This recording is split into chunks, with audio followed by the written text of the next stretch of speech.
जय श्री कृष्णा दोस्तों, राधे राधे। आप सभी का हमारे चैनल में बहुत बहुत स्वागत है। श्रीमद् भागवत पुराण का प्रथम स्कंद का 7वां अध्याय सुनेंगे। तो आइए भगवान का नाम लेकर कथा को प्रारंभ करते हैं। आप सभी कमेंट बॉक्स में जय श्री हरि विष्णु ज़रूर लिखें। तो बोलिए भगवान श्री हरि की जय हो। श्री सोनक जी ने पूछा, सूत जी, सर्वज्ञ एवं सर्वशक्तिमान व्यास भगवान ने नारद जी का अभिप्राय सुन लिया। फिर उनके चले जाने पर उन्होंने क्या किया? श्री सूत जी ने कहा, ब्रह्म नदी सरस्वती के पश्चिम तट पर शम्याप्रास नामक एक आश्रम है। वहाँ ऋषियों के यज्ञ चलते ही रहते हैं। वहीं व्यास जी का अपना आश्रम है। उसके चारों ओर बेर का सुंदर वन है। उस आश्रम में बैठकर उन्होंने आचमन किया और स्वयं अपने मन को समाहित किया। उन्होंने भक्ति योग के द्वारा अपने मन को पूर्णतया एकाग्र और निर्मल करके आदि पुरुष परमात्मा और उनके आश्रय से रहने वाली माया को देखा। इसी माया से मोहित होकर यह जीव तीनों गुणों से अतीत होने पर भी अपने को त्रिगुणात्मक मान लेता है और इस मान्यता के कारण होने वाले अनर्थों को भोगता है। इन अनर्थों की शांति का साक्षात साधन है केवल भगवान का भक्ति योग। परंतु संसार के लोग इस बात को नहीं जानते। यही समझकर उन्होंने इस परमहंसों की संहिता श्रीमद् भागवत की रचना की। इसके श्रवण मात्र से पुरुषोत्तम भगवान श्री कृष्ण के प्रति परम प्रेममयी भक्ति हो जाती है, जिससे जीव के शोक, मोह और भय नष्ट हो जाते हैं। उन्होंने इस भागवत संहिता का निर्माण और पुनरावृत्ति करके इसे अपने निवृत्ति परायण पुत्र श्री सुखदेव जी को पढ़ाया। श्री सोनक जी ने पूछा, श्री सुखदेव जी तो अत्यंत निवृत्ति परायण हैं। उन्हें किसी भी वस्तु की अपेक्षा नहीं है। वह सदा आत्मा में ही रमण करते हैं। फिर उन्होंने किस लिए इस विशाल ग्रंथ का अध्ययन किया? सूत जी ने कहा, जो लोग ज्ञानी हैं, जिनकी अविद्या की गांठ खुल गई है और जो सदा आत्मा में ही रमण करने वाले हैं, वह भी भगवान की हेतु रहित भक्ति किया करते हैं, क्योंकि भगवान के गुण ही ऐसे मधुर हैं जो सबको अपनी ओर खींच लेते हैं। फिर श्री सुखदेव जी तो भगवान की भक्तों के अत्यंत प्रिय और स्वयं भगवान वेदव्यास के पुत्र हैं। भगवान के गुणों ने उनके हृदय को अपनी ओर खींच लिया और उन्होंने उससे विवश होकर ही इस विशाल ग्रंथ का अध्ययन किया। शौनक जी, अब मैं राजर्षि परीक्षित के जन्म, कर्म और मोक्ष की तथा पांडवों के स्वर्गारोहण की कथा कहता हूँ, क्योंकि इन्हीं से भगवान श्री कृष्ण की अनेकों कथाओं का उदय होता है। जिस समय महाभारत युद्ध में कौरव और पांडव दोनों पक्षों के बहुत से वीर गति को प्राप्त हो चुके थे और भीमसेन की गदा के प्रहार से दुर्योधन की जांघ टूट चुकी थी, तब अश्वत्थामा ने अपने स्वामी दुर्योधन का प्रिय कार्य समझकर द्रौपदी के सोते हुए पुत्रों के सिर काटकर उसे भेंट किया। यह घटना दुर्योधन को भी अप्रिय ही लगी, क्योंकि ऐसे नीच कर्म की सभी निंदा करते हैं। उन बालकों की माता द्रौपदी अपने पुत्रों का निधन सुनकर अत्यंत दुखी हो गईं। उसकी आंखों में आंसू छलछला आए। वह रोने लगी। अर्जुन ने उसे सांत्वना देते हुए कहा, कल्याणी, मैं तुम्हारे आंसू तब पोंछूंगा जब उस आताताई ब्राह्मण अधम का सिर गांडीव धनुष के बाणों से काटकर तुम्हें भेंट करूंगा और पुत्रों की अंत्येष्टि क्रिया के बाद तुम उस पर पैर रखकर स्नान करोगी। अर्जुन ने इन मीठी और विचित्र बातों से द्रौपदी को सांत्वना दी और अपने मित्र भगवान श्री कृष्ण की सलाह से उन्हें सारथी बनाकर कवच धारण कर और अपने भयानक गांडीव धनुष को लेकर वह रथ पर सवार हुए तथा गुरुपुत्र अश्वत्थामा के पीछे दौड़ पड़े। बच्चों की हत्या से अश्वत्थामा का मन भी उद्विग्न हो गया था। जब उसने दूर से ही देखा कि अर्जुन मेरी ओर झपटे हुए आ रहा है, तब वह अपने प्राणों की रक्षा के लिए पृथ्वी पर जहाँ तक भाग सकता था रुद्र से भयभीत सूर्य की भांति भागता रहा। जब उसने देखा कि मेरे रथ के घोड़े थक गए हैं और मैं बिल्कुल अकेला हूँ, तब उसने अपने को बचाने का एकमात्र साधन ब्रह्मास्त्र ही समझा।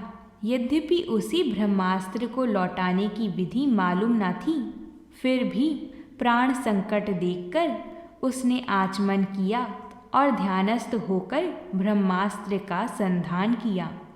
उस अस्त्र से सब दिशाओं में एक बड़ा प्रचंड तेज फैल गया। अर्जुन ने देखा कि अब तो मेरे प्राणों पर ही आ बनी है। तब उन्होंने श्री कृष्ण से प्रार्थना की। अर्जुन जी ने कहा, हे श्री कृष्ण, तुम सच्चिदानंद स्वरूप परमात्मा हो। तुम्हारी शक्ति अनंत है। तुम ही भक्तों को अभय देने वाली हो, जो संसार की धधकती हुई आग में जल रही हैं। उन जीवों को उससे उबारने वाली एकमात्र तुम ही हो। तुम प्रकृति से परे रहने वाली आदि पुरुष साक्षात परमेश्वर हो। अपनी चित्त शक्ति से बहिरंग एवं त्रिगुणमयी माया को दूर भगाकर अपने अद्वितीय स्वरूप में स्थित हो। वही तुम अपने प्रभाव से माया मोहित जीवों के लिए धर्मादि रूप कल्याण का विधान करते हो। तुम्हारा यह अवतार पृथ्वी का भार हरण करने के लिए और तुम्हारे अनन्य प्रेमी भक्त जनों के निरंतर स्मरण ध्यान करने के लिए है। स्वयं प्रकाश स्वरूप श्री कृष्ण यह भयंकर तेज सब ओर से मेरी ओर आ रहा है। यह क्या है, कहाँ से क्यों आ रहा है, इसका मुझे बिल्कुल पता नहीं है। भगवान ने कहा, अर्जुन, यह अश्वत्थामा का चलाया हुआ ब्रह्मास्त्र है। यह बात समझ लो कि प्राण संकट उपस्थित होने से उसने इसका प्रयोग तो कर दिया है, परंतु वह इस अस्त्र को लौटाना नहीं जानता। किसी भी दूसरे अस्त्र में इसको दबा देने की शक्ति नहीं है। तुम शास्त्र विद्या को भली भांति जानते हो। ब्रह्मास्त्र के तेज से ही इस ब्रह्मास्त्र की प्रचंड आग को बुझा दो। सूत जी कहते हैं, अर्जुन विपक्षी वीरों को मारने में बड़े प्रवीण थे। भगवान की बात सुनकर उन्होंने आचमन किया और भगवान की परिक्रमा करके ब्रह्मास्त्र के निवारण के लिए ब्रह्मास्त्र का ही संधान किया।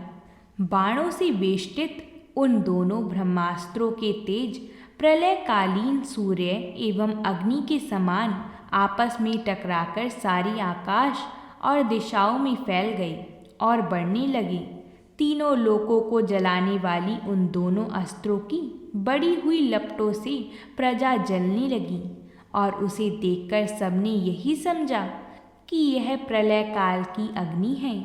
उस आग से प्रजा का और लोकों का नाश होते देखकर भगवान की अनुमति से अर्जुन ने उन दोनों को ही लौटा लिया। अर्जुन की आंखें क्रोध से लाल लाल हो रही थीं। उन्होंने झपटकर उस क्रूर अश्वत्थामा को पकड़ लिया और जैसे कोई रस्सी से पशुओं को बांध ले वैसे ही बांध लिया। अश्वत्थामा को बलपूर्वक बांधकर अर्जुन ने जब शिविर की ओर ले जाना चाहा, तब उनसे कमल नयन भगवान श्री कृष्ण ने कुपित होकर कहा, इस ब्राह्मण अधम को छोड़ना ठीक नहीं है। इसको तो मार ही डालो। इसने रात में सोए हुए निरपराध बालकों की हत्या की है। धर्मवेत्ता पुरुष असावधान, मतवाले, पागल, सोए हुए बालक, स्त्री, विवेक ज्ञान शून्य, शरणागत, रथहीन और भयभीत शत्रुओं को कभी नहीं मारते, परंतु जो दुष्ट और क्रूर पुरुष दूसरों को मारकर अपने प्राणों का पोषण करता है, उसका तो वध ही उसके लिए कल्याणकारी है, क्योंकि वैसी आदत को लेकर यदि वह जीता है तो और भी पाप करता है और उन पापों के कारण नरकगामी होता है। फिर मेरे सामने ही तुमने द्रौपदी से प्रतिज्ञा की थी कि मानवती, जिसने तुम्हारे पुत्र का वध किया है, उसका सिर मैं उतार लाऊंगा। इस पापी ने तुम्हारे पुत्रों का वध किया है और अपनी स्वामी दुर्योधन को भी दुख पहुंचाया है, इसलिए अर्जुन इसे मार ही डालो। भगवान श्री कृष्ण ने अर्जुन के धर्म की परीक्षा लेने के लिए इस प्रकार प्रेरणा की, परंतु अर्जुन का हृदय महान था। यद्यपि अश्वत्थामा ने उनके पुत्र की हत्या की थी, अर्जुन के मन में गुरुपुत्र को मारने की इच्छा नहीं हुई। इसके बाद अपने मित्र और सारथी श्री कृष्ण के साथ वह अपने युद्ध शिविर में पहुंची। वहां अपने मृत पुत्रों के लिए शोक करती हुई द्रौपदी को उसे सौंप दिया। द्रौपदी ने देखा कि अश्वत्थामा पशु की तरह बांधकर लाया गया है। निंदित कर्म करने के कारण उसका मुख नीचे की ओर झुका हुआ है। अपना अनिष्ट करने वाले गुरुपुत्र अश्वत्थामा को इस प्रकार अपमानित देखकर द्रौपदी का कोमल हृदय कृपा से भर आया और उसने अश्वत्थामा को नमस्कार किया। गुरुपुत्र का इस प्रकार बांधकर लाया जाना सती द्रौपदी को सहन नहीं हुआ। उसने कहा, छोड़ दो इन्हें, छोड़ दो, ये ब्राह्मण हैं, हम लोगों के अत्यंत पूजनीय हैं, जिनकी कृपा से आपने रहस्य के साथ सारे धनुर्वेद तथा उपसंहार के साथ संपूर्ण शास्त्रों का ज्ञान प्राप्त किया है। वह आपके आचार्य द्रोण ही पुत्र के रूप में आपके सामने खड़े हैं। उनकी अर्धांगिनी कृपी अपने पति का अनुगमन नहीं कर सकी, वह अभी जीवित हैं। महाभाग्यवान आर्यपुत्र, आप तो बड़े धर्मज्ञ हैं। जिस गुरु वंश की नित्य पूजा और वंदना करनी चाहिए, उसी को व्यथा पहुंचाना आपके योग्य कार्य नहीं है। जैसे अपने बच्चों के मर जाने से मैं दुखी होकर रो रही हूँ और मेरी आंखों से बार बार आंसू निकल रहे हैं, वैसे ही इनकी माता पतिव्रता गौतमी ना रोईं। जो राजा अपने कुकृत्यों से ब्राह्मण कुल को कुपित कर देते हैं, वह कुपित ब्राह्मण कुल उन राजाओं को सब परिवार शोक अग्नि में डालकर शीघ्र ही भस्म कर देते हैं। सूत जी ने कहा, शौनक आदि ऋषियों, द्रौपदी की बात धर्म और न्याय के अनुकूल थी। उसमें कपट नहीं था, करुणा और समता थी। अतएव राजा युधिष्ठिर ने रानी के इन हित भरे श्रेष्ठ वचनों का अभिनंदन किया। साथ ही नकुल, सहदेव, सात्यकी, अर्जुन, स्वयं भगवान श्री कृष्ण और वहाँ पर उपस्थित सभी नर नारियों ने द्रौपदी की बात का समर्थन किया। उस समय क्रोधित होकर भीमसेन ने कहा, जिसने सोते हुए बच्चों को न अपने लिए और न अपने स्वामी के लिए बल्कि व्यर्थ ही मार डाला, उसका तो वध ही उत्तम है। भगवान श्री कृष्ण ने द्रौपदी और भीमसेन की बात सुनकर और अर्जुन की ओर देखकर कुछ हंसते हुए से कहा।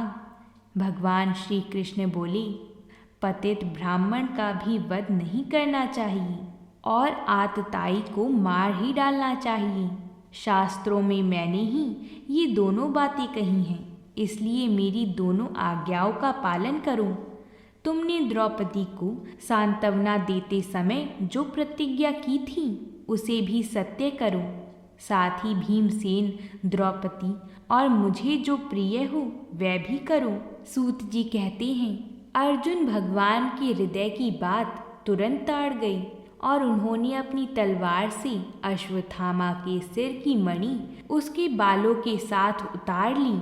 बालकों की हत्या करने से वह श्रीहीन तो पहले ही हो गया था और ब्रह्म तेज से भी रहित हो गया। इसके बाद उन्होंने रस्सी का बंधन खोलकर उसे शिविर से निकाल दिया। मूंड देना, धन छीन लेना और स्थान से बाहर निकाल देना, यही ब्राह्मण अधमों का वध है। उनके लिए इससे भिन्न शारीरिक वध का विधान नहीं है। पुत्रों की मृत्यु से द्रौपदी और पांडव सभी शोकातुर हो रहे थे। अब उन्होंने अपने मरे हुए भाई बांधवों की दाह आदि अंत्येष्टि क्रिया की। बोलिए भगवान श्री हरि की जय हो। इस प्रकार हमने ये 7वां अध्याय पूर्ण किया। अगर आप सभी ने ये कथा श्रद्धा पूर्वक सुनी है तो वीडियो को लाइक और कमेंट बॉक्स में जय श्री हरि विष्णु ज़रूर लिखें। अब हम आपसे कल मिलेंगे श्रीमद् भागवत के अगले अध्याय के साथ। तब तक के लिए प्रेम से बोलिए जय श्री कृष्णा।